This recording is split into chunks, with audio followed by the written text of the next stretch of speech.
Today, I'd like to talk about one of my favorite new franchises during the Nintendo 3DS era, Pushmo, or Pull Blocks as it's called in Europe. As we've discussed before, the eShop specifically allowed new worlds and characters to come to life just in titles that are much smaller in scale. It was now, during this time, when my love for puzzle games featuring little guys you can control in the puzzle grew to dominate my time with this console. Obviously, there's also Box Boy, which we've already discussed, and Pushmo deserves to be in that same conversation. Brought to us by the same studio behind Paper Mario, Fire Emblem, Eco Shooter Plant 530 for WiiWare, Intelligent Systems hit the 3DS eShop hard by introducing Mallo, this little fat sumo wrestler, to the masses. Finally, a little fat guy who's not an Italian plumber in my Nintendo game. It's about time. In this franchise, we got 3 3DS games with wildly different gameplay loops, one of those making the console jump to the Wii U, and even one of these games being a weird, free-to-start experiment with the final game, Stretchmo. We got a lot to go over with this one, so let's start reminiscing about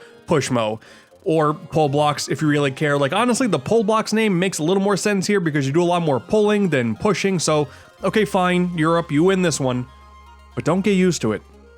Hey everyone, I don't mean to alarm you, but this is a bit of a tragedy. Under the supervision of Papa Blocks, all of the kids have gotten trapped inside of Pushmo Park. And I mean, look at him. He's an old man, his back really hurts, he can't do anything. Luckily, Mallo is here to save the day. Here's the way the gameplay loop of Pushmo works. The goal is to save all of the kids. There is one kid at the top of every single Pushmo puzzle that you run across, and it's pretty straightforward. The entire structure is placed up against the wall. Every block of a similar color is put together, and what you can do as an ability is pull those blocks from the wall. And yeah, once again, pull blocks makes more sense, but you get it. We pull the blocks from the wall. You can do that up to 3 times, and then starting off, it's pretty straightforward. You make staircases just to get to the top, bada bing, bada boom, you got the kids. But then, of course, things get a lot more complicated. While the maximum that you can pull blocks is only 3, that quickly limits once you start to climb, because of course then you can only pull 2, maybe only 1. Sometimes you can pull from the side, but that is not always the way to guarantee victory. And a few levels in, we already start to get some new mechanics to spice things up. You got manholes that when you pull them out, you can jump into them and pop out a different spot, very much like just a warp pipe in Mario. But that also is kind of tough to deal with sometimes because it's also dependent on if the area that you would be coming out of is available too. You can't just automatically come out of it if a manhole is there. You gotta make sure the destination is available too. So that can be kind of challenging. And then you also have these color switches that when you jump on them, every single block of that color goes all the way out as far as it can. Sometimes it could block you off if you're not prepared. So a lot of thought to go in there too. And in general, that's about it. That is basically all you're working with throughout the entire game, and then it's just a ranging difficulty that does get very, very tough. Thank God there is like a rewind that you can do at any time if you make a mistake, so you're not automatically restarting the entire puzzle if you make one mistake, so that's good. You can zoom out so you can get a good grasp of the entire area, but you know, that can only get you so far. Essentially, yeah, this is just a puzzle mechanic that can get very difficult very quickly if your brain can't work in 3-dimensional spaces. You have a bulk of levels that are basically just these challenge areas where it's just an unrecognizable pattern to just be called a challenge level, figure out the best way to min-max your time to get to the top, but there's also a lot of designs. You got like animals, that's always cute, but also, for you gamers out there, we have classic 8-bit sprites too. Of course, Nintendo loves their own history. There's no story structure like Box Boy has, you're just solving a bunch of puzzles, and every 10 puzzles it does, hey, congratulations, you unlocked the next page.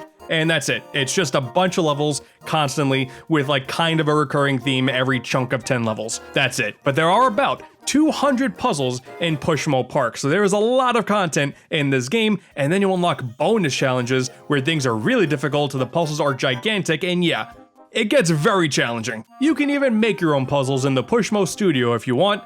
Cool. I have enough content with this main game because, oh man, some of these puzzles, like, I managed to do all of the main, like, 200 puzzles, no problem. Well, I won't say no problem. Some problems took a lot of time, but I'm not really looking for more. Once I max out and get the hardest challenges done, I'm not looking for more content. That's not me. It's cool that it's there, but that's not me. Obviously, block pusher puzzle games is not necessarily a new thing, but being able to play as a character in the world in a 3D space adds so much. On top of like just the really bright and colorful aesthetics, the really catchy song that plays, I think Papa Blocks is adorable. He would do it if only he wasn't an old man. There is another character that pops up like occasionally. His name is Corin. He's a little jerk. He doesn't really have a lot of context into it. He just introduces like the reset button, which that's another option. Instead of just rewinding, there's an entire reset button, and he does it, you know, without your consent, and that's not good, but, you know, he's just there. Just a really good puzzle game all around. This released around the same time as Box Boy, and both of those games really showed off that the 3DS eShop was going to be a serious platform to pay attention to. Obviously, retail games are going to be good too, but something about the eShop now, being able to offer these shorter experiences that could potentially have a lot of depth depending on your brain level, which a lot of times mine's pretty low.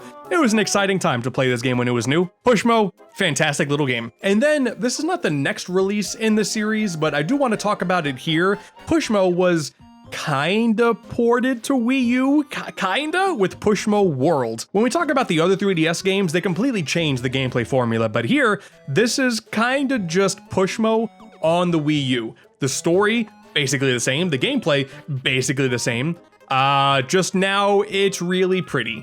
I think this game looks really nice. The background is really nice. The new character models are, God, just look at how chubby he is. I like the lighting and, you know, the conversion of using a normal controller in this type of format. It's really nice. It's just cool having Pushmo on a console. Looks really good. And it's kind of an insane thing to think that the entirety of the Switch 1 lifecycle came and went, and this game didn't get the Wii U to Switch port treatment. Like, that's crazy to me, because one of the cool things you can do with this game is share puzzles on Miiverse, and you would get stamps, you know, for Miiverse, and like, that's really cool, but that only can take you so far, man. Like, in modern day, that this shouldn't just get a Switch port is crazy. Despite, like, objectively this being a really good game, there's not really much of note with this one if you've already played the 3DS one, and considering how much more popular the 3DS one was, this just kind of comes off as more of a footnote, like an interesting little piece of history in the Pushmo franchise until it maybe gets ported. I don't know what the future holds. If you have a Wii U and this game's just been sitting on your hard drive for God knows how long now,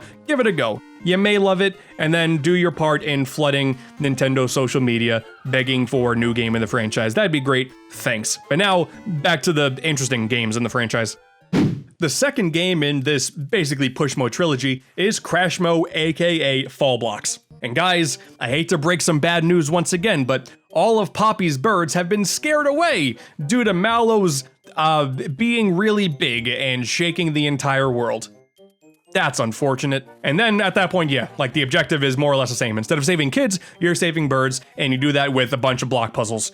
Have fun. Even though the core principle of just messing around with blocks is basically the same here, the way you go about it is totally different. I mean, right from the offset, you jump into a level and then you see the entire structure falling in front of you, and if there's nothing below it, everything else will just continue to fall. Like, this is different. Like, that's why it's called Crashmo. Everything just crashes or falls, I guess. All the blocks fall into the arena. And you, as Mallo, with your super strength, can move these blocks now in a totally 3D space. Oh my goodness. There's a lot of pushing and pulling blocks and ways to get them to fall and land exactly where you need them to. You can go fully 360 now with the camera, and a lot of times you gotta go behind the puzzle to perfectly optimize what you want to do. And sometimes there are blocks that pop up that just prevent a block from falling. These little cloud blocks, hey, now the structure is gonna stay upright. How are you gonna work with that? I don't know. It's a tough game, okay? In essence, I do still enjoy Crashmo. This adds such a really interesting layer of complexity to these puzzles. Being able to operate these areas now in a completely 3D space, like, it is such a drastic jump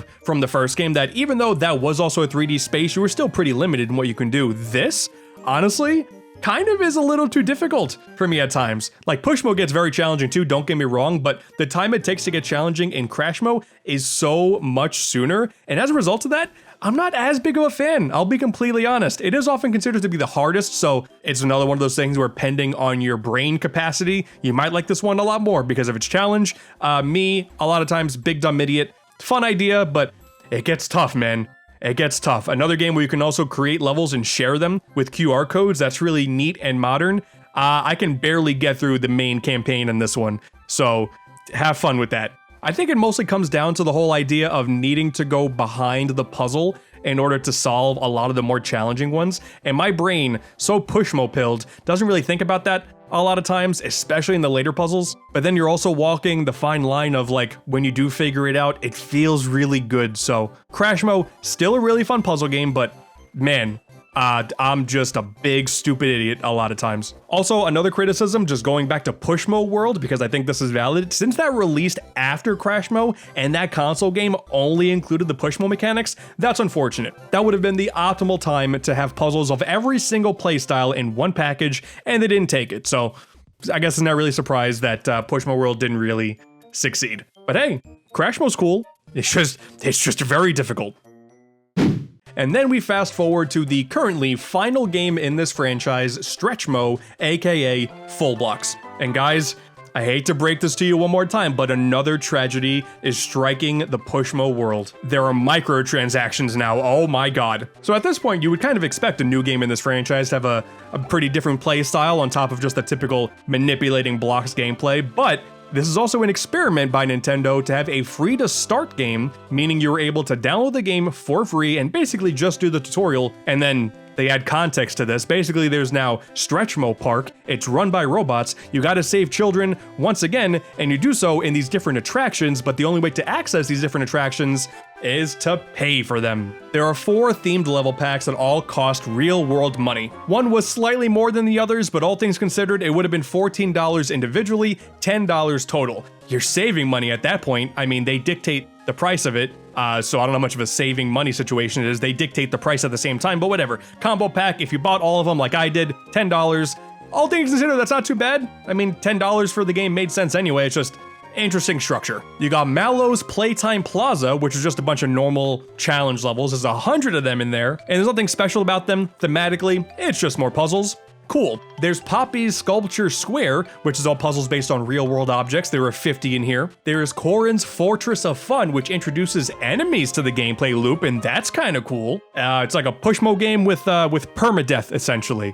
That's fun. Having a gameplay style in a puzzle game where there's actually enemies that could kill you. That's neat. I don't know. That's kind of a neat idea. And lastly, Papa Blocks finally has some time to shine on his own in the NES Expo. You get it? Because he's an old man, and old Nintendo games are old. This was probably the most successful of all of the attractions. So in retrospect, I do admire Nintendo's willing to experiment with this. Like on the 3DS eShop as well, they did Rusty's Real Deal Baseball, which had a very similar structure with the whole free-to-start model. But whatever, I think it's easier to just look at this game as a $10 full puzzle game experience, and with this new gameplay loop, yeah, I thought it was totally worth it. We are once again in a 3D space, and we're kind of going back to the Pushmo formula of blocks being able to pull a few times, but now you can do so in multiple directions, and these blocks aren't falling. They all stay in place exactly the way they were in Pushmo, but now it's basically just Pushmo in a 3D space, and not something, you know, really tough to sometimes get my brain around like in Crashmo. I think this gameplay style really suits the working in a 3D space and sometimes needs to go behind the puzzle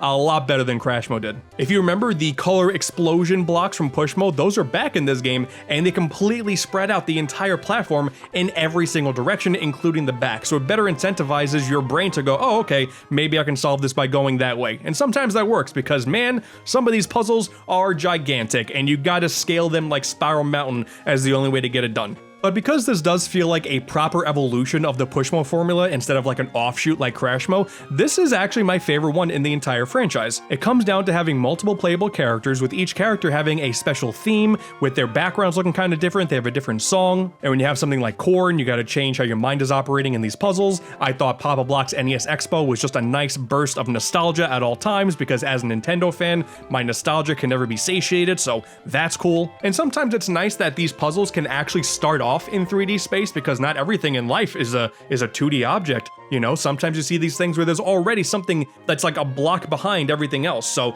just, I don't know, being able to climb these structures and figure out these puzzles, and sometimes they really put in the effort to make them look like real world things. For Poppy's Sculpture Square specifically, I feel like they tried really hard to make this the definitive experience in this franchise. It's not too difficult, but it does get very tough, because if you do all 4 attractions, there is a final one that unlocks the Perilous Peak that is a whole lot more challenging. But I think the free to start model may have actually scared some people away, doing the opposite of what Nintendo wanted. So that's unfortunate. But as it stands, really good game. Love Stretchmo.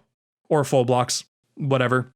As it stands, that is the entirety of the Pushmo franchise, or the Pull Blocks franchise, once again. I believe that this and Box Boy really go hand in hand by offering 2 different kind of flavors of block-based puzzles, by having Box Boy be primarily focused in 2D, Pushmo primarily in 3D, Box Boy primarily being black and white, Pushmo primarily being a ton of colors. Both of these franchises work hand in hand. I feel like it's impossible to talk about one and not also give credit to the other, because they also were releasing around the same time. This is part of the reason why the 3DS eShop was such a magical time, because we had games like this happening at the same time. It was so cool. In an ideal world, Pushmo would have gotten some kind of grand game on the Switch as well, like Box Boy got, but that sadly just is not the case. If you're feeling like being a little piratey, go back and play the original Pushmo series if you haven't yet, train your brain a little bit, and I think you'll have yourself a really good time. Best to get your brain training in now before you get very much like Papa Blocks and your back hurts and your brain hurts and all you care about is the NES and old video games, because it's coming, kids.